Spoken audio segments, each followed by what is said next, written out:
Hola, buenas tardes. Soy Jorge Luis, estudiante del Centro Universitario UAM Texcoco.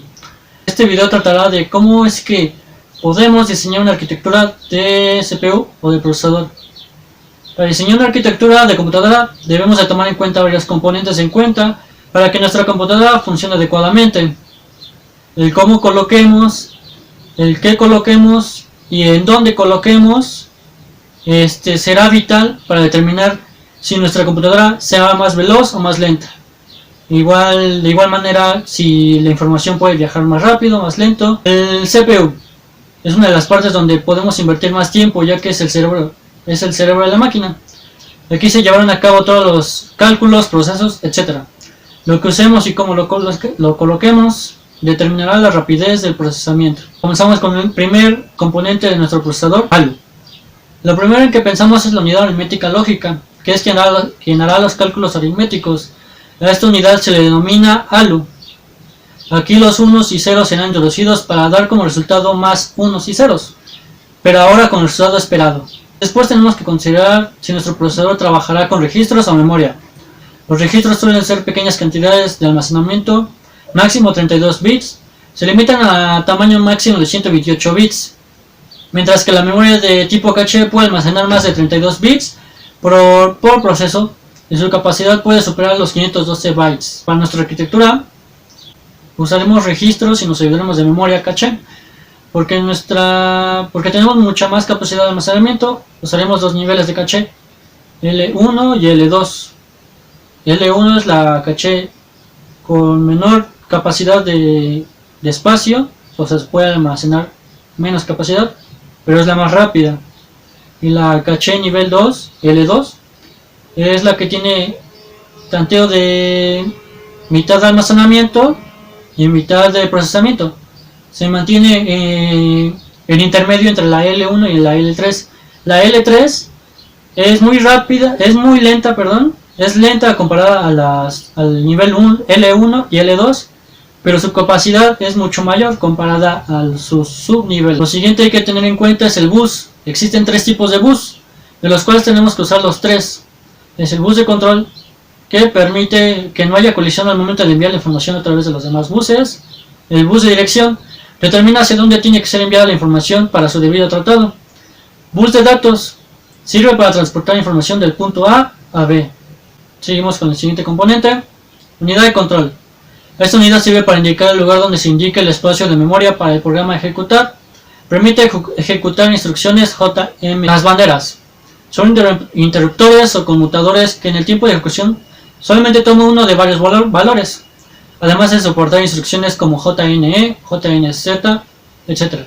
Se recomienda el uso de estas. Aquí está el ejemplo de una arquitectura que maneja registros, un reforzador en el buffer, en la unidad aritmética lógica, que es un buffer, maneja registros R0, R1, Rx y tiene apuntadores de tipo pila, maneja banderas. El proceso comienza desde el exterior. El multiplexor se envía a los registros de instancia. Posteriormente, toma dos caminos, que es la unidad de dirección o el contador. Para llegar a la dirección, los dos se juntan en el mismo canal, que es la memoria de lectura. Posteriormente, la memoria de lectura se envía a dos canales, que es la unidad de control, que determina a qué tipo de registro va a ser enviado, y otro que es a un multiplexor. Posteriormente, la unidad de control se envía a los registros se envían a un multiplexor igualmente. Se envía a la unidad aritmética lógica de registros A y B, y se refuerza y se envía a una unidad de dirección que es reforzada por un buffer que permite que no haya colisiones y por ende haya pérdida de información. Los registros igualmente pueden ser enviados a un multiplexor para posteriormente ser enviado a un registro de direcciones, a un índice de fuente, índice de destino, apuntador de instrucción, apuntador fila, para finalmente ir por el bus de dirección a los DSS y SS. Aquí tenemos una arquitectura que usa memoria y registros de manera simultánea. Divide las tareas en enteras y de punto flotante. Comienza con Branch Prediction. En ella se define qué camino tomará. puede ser la OP caché o L0, L1, L2 y TBL. Aquí dice que puede mandar a la... Por ambos casos, el punto común será el micro OP QQ, donde se determinará si es de tipo entero o punto flotante. Siguiendo con la L0, L1, L2, que es la memoria caché, le corresponde un decodificador de 4 hilos para la caché. Posteriormente, un decodificador termina en L0, L1, L2 y TBL. Se separa en parte de entero o punto flotante. Esto es con el fin de agilizar las tareas. En la parte de entero comienza con el renombrado de entero. Ella se conecta a un archivo de registro. Después se conecta a un planificador de proceso, scheduler.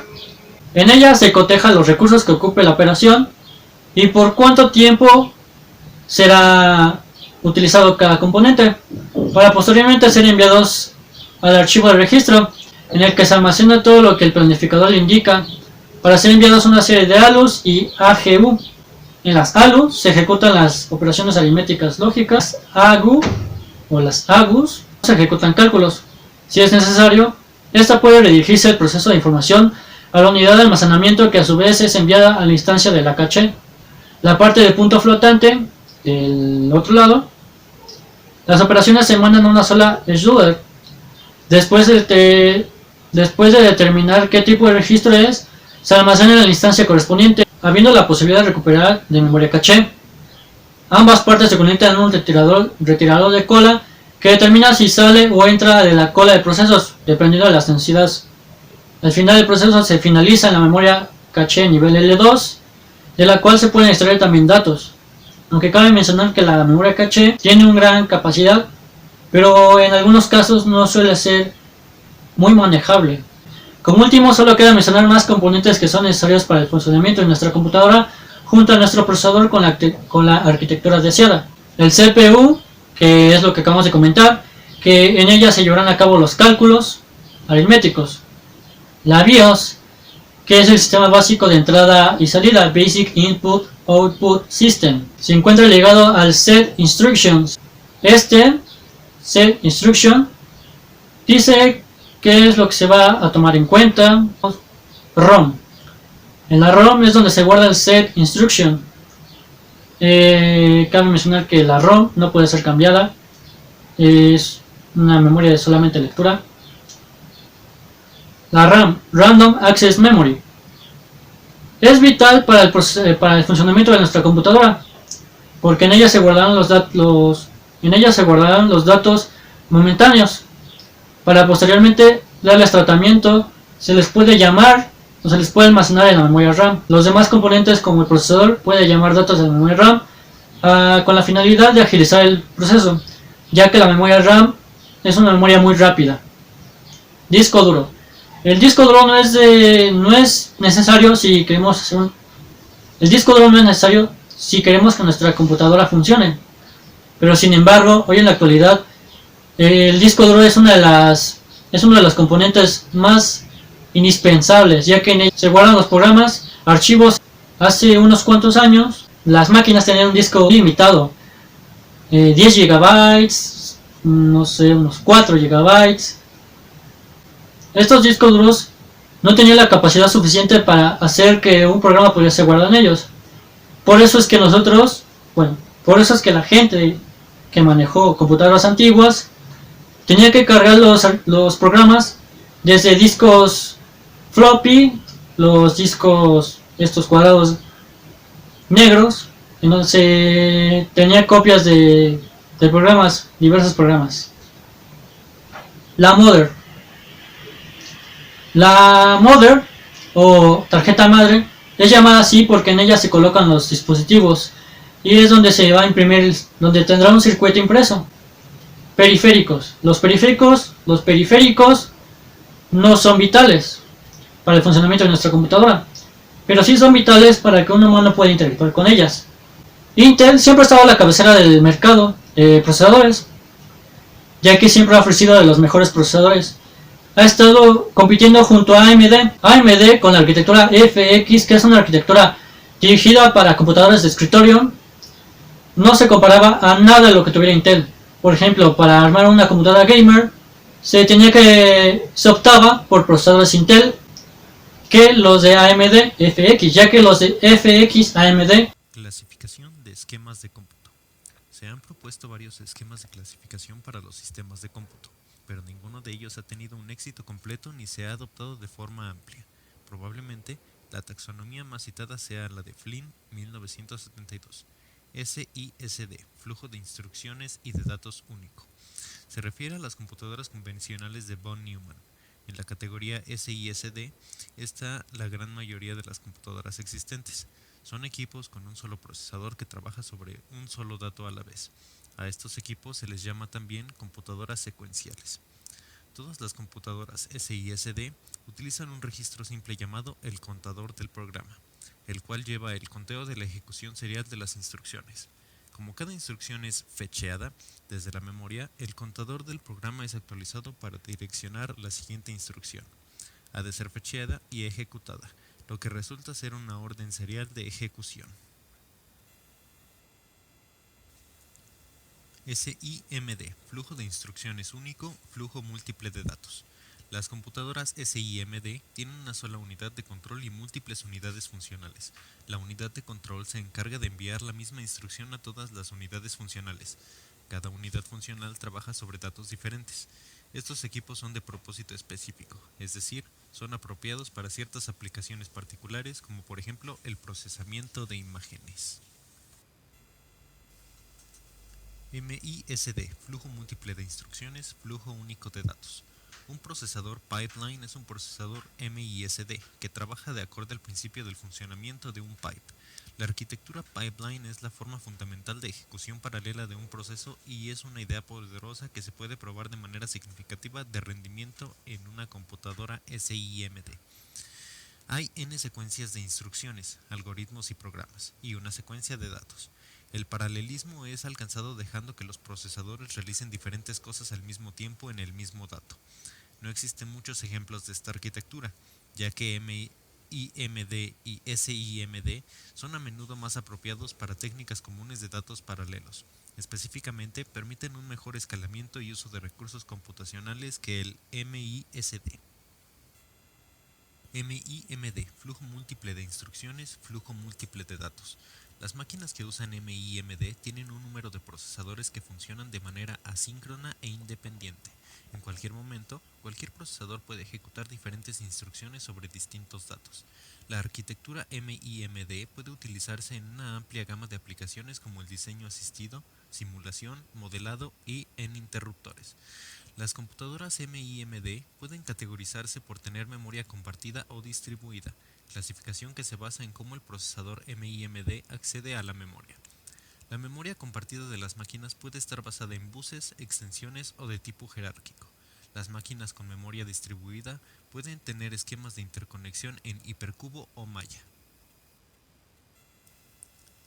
Arquitectura de multicomputadoras. Las multicomputadoras tienen la propiedad de que cada procesador tiene acceso directo y exclusivo a su propia memoria particular. No obstante, a menudo las arquitecturas de multiprocesadores se reconocen como alguna de las siguientes. Computadora de acceso uniforme a memoria UMA.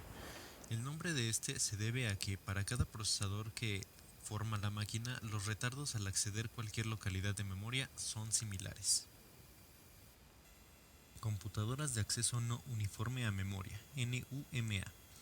En este modelo cada procesador posee un bloque de memoria local, por lo que un procesador accede a una memoria remota ubicada en otro procesador, el tiempo de acceso es mayor que el tiempo de acceso a su memoria local.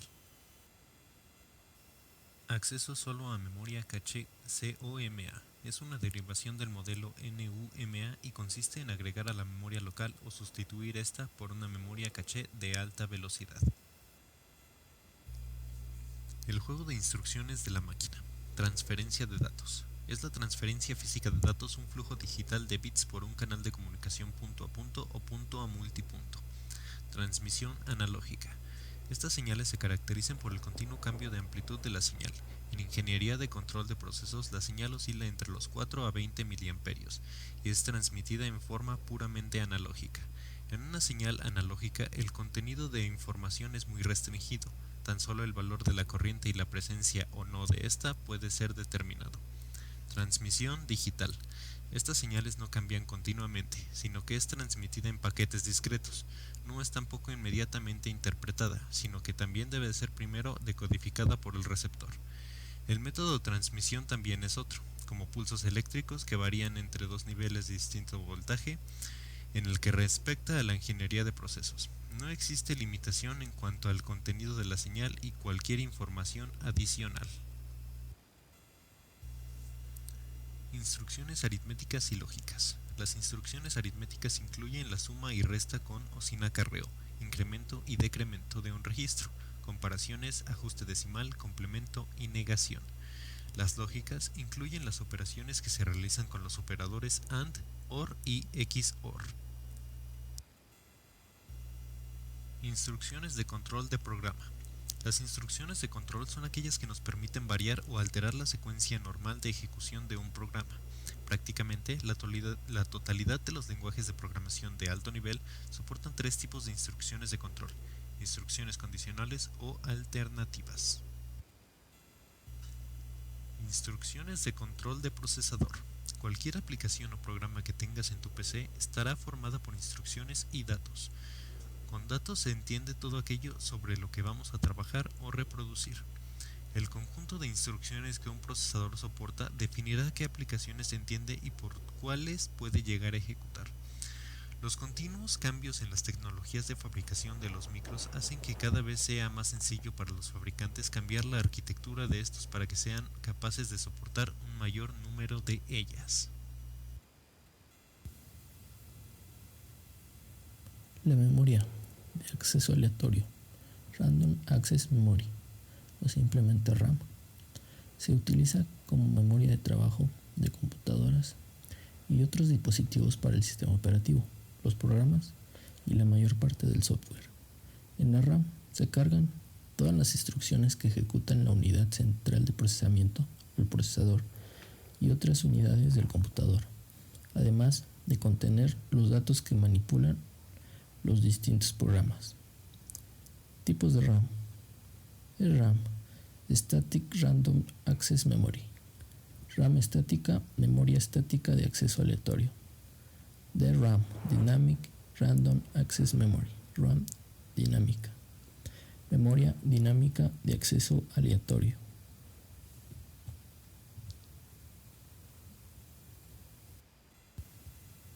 La memoria de solo lectura, conocida también como ROM, acrónimo en inglés de Read Only Memory, es un medio de almacenamiento utilizado en ordenadores y dispositivos electrónicos que permite solo la lectura de la información y no su escritura, independientemente de la presencia o no de una fuente de energía. Tipos de ROM basado en semiconductores. La memoria de solo lectura programable, PROM. La memoria de solo lectura programable y no borrable, EPROM. La memoria de solo lectura eléctricamente programable y borrable, EEPROM. La memoria de solo lectura electrónicamente alterable, EAROM. La memoria flash o simplemente flash es un tipo moderno de la EEPROM.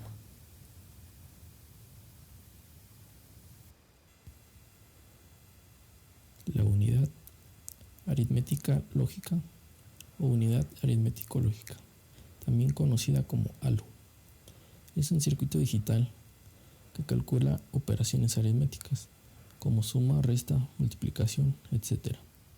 y operaciones lógicas, sí, y, o, no, entre valores, generalmente 1 y 2 o sistema binario.